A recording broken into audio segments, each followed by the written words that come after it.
Have you ever had a guy treat you like a queen? 1 minute, then act like he doesn't even know you the next. You replay every word, every message, trying to figure out what just happened. But what if I told you he was never confused? He was testing you.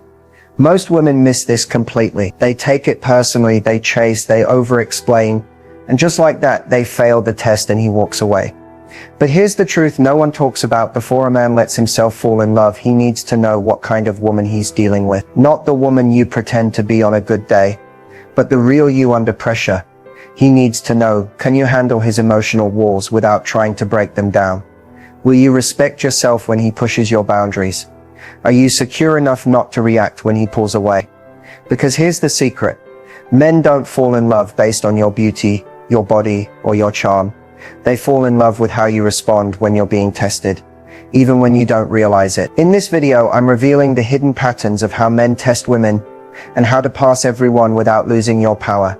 If you want to stop guessing what he's thinking and start understanding how real attraction builds, keep watching. Because once you understand this, you'll never chase, doubt, or question your worth again. Let's get into it. A lot of women take it personally when a man starts acting distant, inconsistent, or even confusing, especially in the early stages. But what's really happening isn't always rejection, it's evaluation. See, most men don't consciously say, let me test her. But on a subconscious level, that's exactly what they're doing. Before a man gives his heart away, he has to feel safe. And safety, for him, doesn't just mean someone kind or beautiful. It means someone who can navigate his emotional landscape without trying to control it. Someone who isn't easily shaken by his mood, shifts his silences, or his fears. That's why the testing begins. It's his way of seeing how you show up when things aren't perfect. How do you react when he cancels plans? What do you do when he suddenly stops texting like he used to? Do you spiral, chase, overcompensate, or do you stay calm, grounded, and let him come back to you? For men, emotional security is earned through observation, not just words.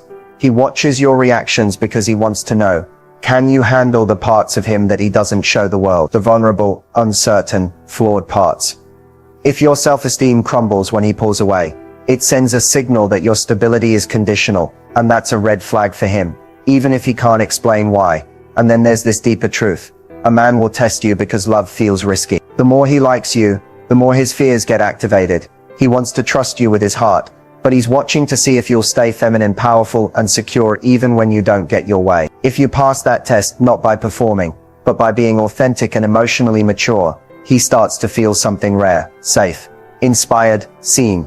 That's the foundation of deep attraction. And it's why understanding this testing phase is one of the most powerful tools a woman can have in dating. Because once you see it for what it is, you stop reacting and start responding. And that shift, that's what makes you unforgettable. One of the most confusing and emotionally triggering tests a man will put a woman through is the emotional distance test. It often catches you completely off guard, especially if everything was going great. He was calling, texting, showing up, and then suddenly it's like a switch flips. His messages slow down, his attention fades, he seems less available, and you're left wondering, did I do something wrong? Here's the truth. In most cases, you didn't. What you're experiencing is not a mistake. It's a pattern. And this pattern has a purpose. The emotional distance test is how a man measures your emotional independence. See, early on, many men will intentionally or subconsciously create space to see how you respond to uncertainty. He wants to know, are you whole on your own? Or do you emotionally collapse the moment he takes a step back? He's looking to see if your happiness is dependent on his presence. Because if it is, that's pressure. And pressure kills attraction. When a man pulls away, most women go into panic mode. They start texting more, asking questions, trying to fix the vibe. But here's what that teaches him.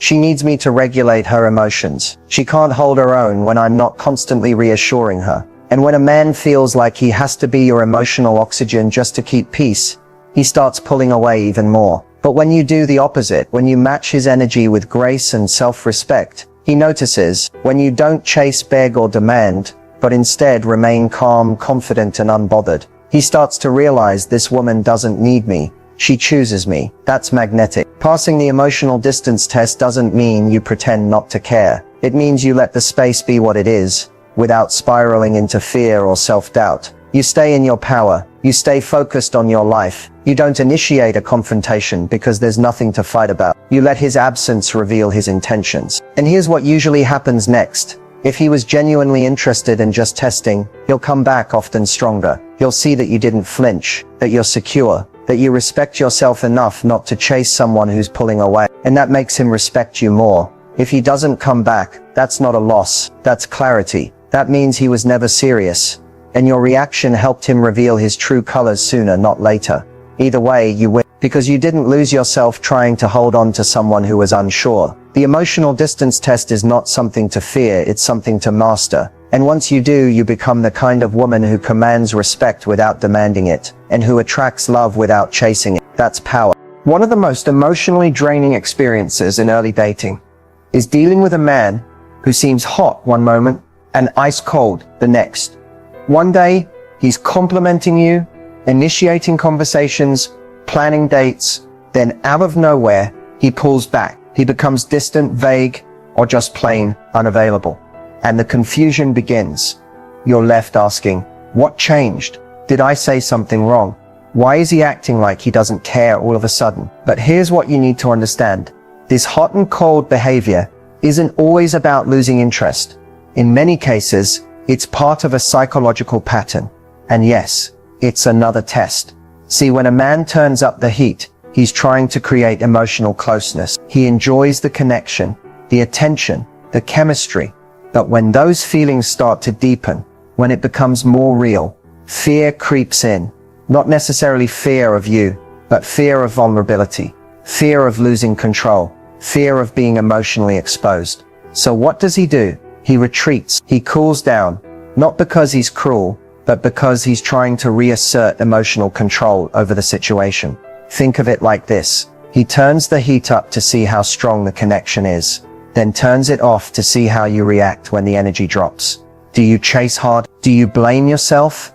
Do you overthink and try to fix it? Or do you maintain your emotional rhythm, regardless of his shifts? This push-pull game isn't always intentional, but it's revealing. How you handle his inconsistency teaches him more about your emotional intelligence than any deep conversation. If you become reactive, it signals that you're too dependent on his attention for validation. But if you stay grounded, if you mirror his detachment with composure and grace, he starts to respect you on a deeper level. And that's when the game stops feeling like a game. A man will only continue hot and cold behavior with a woman who tolerates it. The moment you stop reacting and start observing, the dynamic shifts. You're no longer the one being pulled around by his moods. You become the one he's trying to figure out. This doesn't mean you settle for inconsistency. It means you don't personalize it. You give space, you step back, and you let him feel the contrast between your presence and your absence. Because here's the secret. When a man goes cold and you don't chase, when you don't try to win him back, that's when he realizes he could lose you. And if he values you, that realization brings him back stronger, more consistent and more intentional. But if he doesn't, he fades. And that's your answer, without you lifting a finger. So remember, hot and cold is not a cue to chase. It's a cue to pause, observe, and let your energy speak louder than words. At some point, especially when a man starts to feel more connected to you, he will test your boundaries. This is one of the most critical phases in the early stages of dating, and many women don't even realize it's happening until it's too late. He might not do it in obvious or disrespectful ways, but you'll start noticing subtle shifts in how he communicates, behaves, or treats your time and energy. Maybe he cancels plans last minute to see how you react. Maybe he brings up a topic that crosses a line, like commenting on other women or teasing you about something personal. Maybe he pushes for something physical before you're ready, or jokes about commitment just to gauge your reaction. This is called the boundary pushing phase, and it's a test not just of what you'll allow, but of who you are when you're uncomfortable. What a man is really looking for during this phase isn't necessarily permission. He's looking for alignment. He wants to know, do you know your own limit? Do you enforce them calmly and confidently? Will you still respect yourself even if it means he might walk away? Because here's the truth. If you don't respect your own boundaries, he won't either. If you let things slide just to keep the peace or avoid losing him, you send a very clear message that your need for connection outweighs your need for self-respect. And once that dynamic is in place, it becomes very hard to reverse. The women who pass this phase don't do it by arguing, attacking, or over-explaining. They do it by stating their standards with calm clarity. They don't threaten or try to guilt trip. They simply draw the line and stick to it. No drama, no begging, no emotional outburst, just presence, confidence, and a deep sense of self-worth. When a man sees that you can say no without fear, that you can disagree without losing your cool, and that you're willing to walk away rather than compromise your values, that's when he truly starts to respect you. And respect is the foundation of lasting attraction. Men instinctively test boundaries not to be cruel, but to find emotional safety. A woman who holds her boundaries teaches him that she's strong enough to be trusted and loved deep. But here's the catch. Once you allow a boundary to be crossed without consequence, it's no longer a boundary, it's a green light. And whatever you tolerate once becomes a pattern he repeats. So the next time you feel that push, whether it's subtle or obvious, don't ignore it. Use it as an opportunity to show him exactly who you are. Not by fighting, but by standing tall in your truth. Because the woman who won't bend just to be chosen is the one who's truly unforgettable. Communication in the early stages of dating can feel like walking a tightrope. One wrong word, one misunderstood text, and suddenly the energy shifts. But what many women don't realize is that how you communicate under pressure, when things feel uncertain or emotionally charged, is exactly what a man is watching. This is what I call the communication challenge. It's not about how charming or witty you are when everything is going well. It's about how you express yourself when something feels off. When he forgets to respond, shows up late, says something that hurts, or goes silent. That's when your emotional maturity is tested. And whether he's aware of it or not, that's when he's deciding, is she safe to open up to? Can I trust her with the more vulnerable parts of me? Now here's where many women get stuck. They either suppress what they're feeling out of fear of seeming needy, or they explode, trying to force understanding through intensity. But neither approach works. Suppression leads to resentment. An emotional outburst pushes men further away. The power lies in assertive, emotionally intelligent communication. When something doesn't sit right with you, and you express it calmly without blame, without accusations, without trying to control the outcome, that's incredibly attractive. Not because you're sugarcoating your feelings, but because you're showing him you can handle tough emotions without making the other person responsible for fixing them. Let's say he pulls away or gives short replies. Instead of sending a dozen "Are you okay?" texts or pretending you don't care, you might say something simple like, "Hey, I noticed a shift in how we've been talking lately. I value communication and I want to understand where we're at. I'm open to an honest conversation whenever you are." That's powerful. You've addressed the issue directly, but without drama. You've shown self-respect and invited clarity without chasing or emotionally collapsing. This kind of communication tells him she's not here to play games, and she's not afraid of truth. And guess what? That often shocks a man in a good way, because so many people are either passive-aggressive or emotionally reactive. When a woman can speak directly with calm strength, she stands out. It also helps you protect your own energy. Instead of sitting in silence, waiting, and overthinking, you've taken action without giving your power away. And if he doesn't respond with honesty or effort, that tells you everything you need to know. The communication challenge isn't about saying the perfect thing.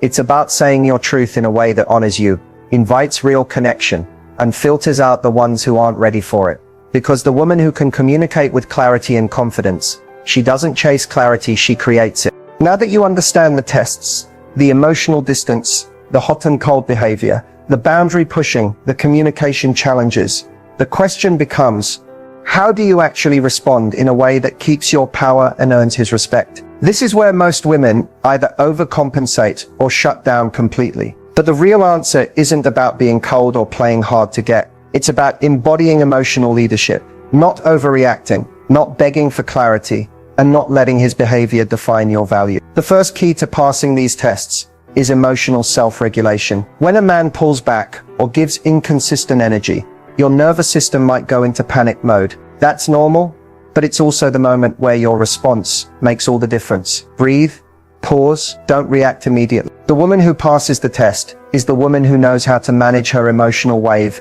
before she speaks or acts. Second, use non-reactive confidence. If he goes cold, match his energy, but not in a petty or punishing way. Simply shift your focus inward. Pull your energy back to you. Keep living, laughing, glowing, growing. That communicates more than words ever could. He'll feel the shift, and it won't come from a place of neediness, but from quiet strength. Third, establish and maintain calm boundaries. When something crosses a line, you don't need to raise your voice or argue to be heard. You can say, "Hey, I don't feel good about that. I'm looking for someone who respects X, Y, and Z. If that's not where you are, I totally respect it.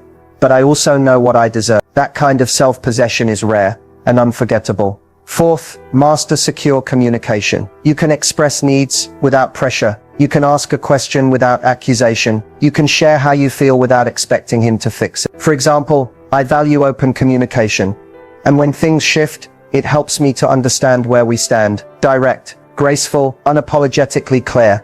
And lastly, detach from the outcome. Not because you don't care, but because your self-worth isn't tied to his response. Your peace is not negotiable. When you stop needing him to choose you, and instead focus on choosing yourself, you start to radiate a kind of confidence that draws emotionally available men toward you and filters out the rest.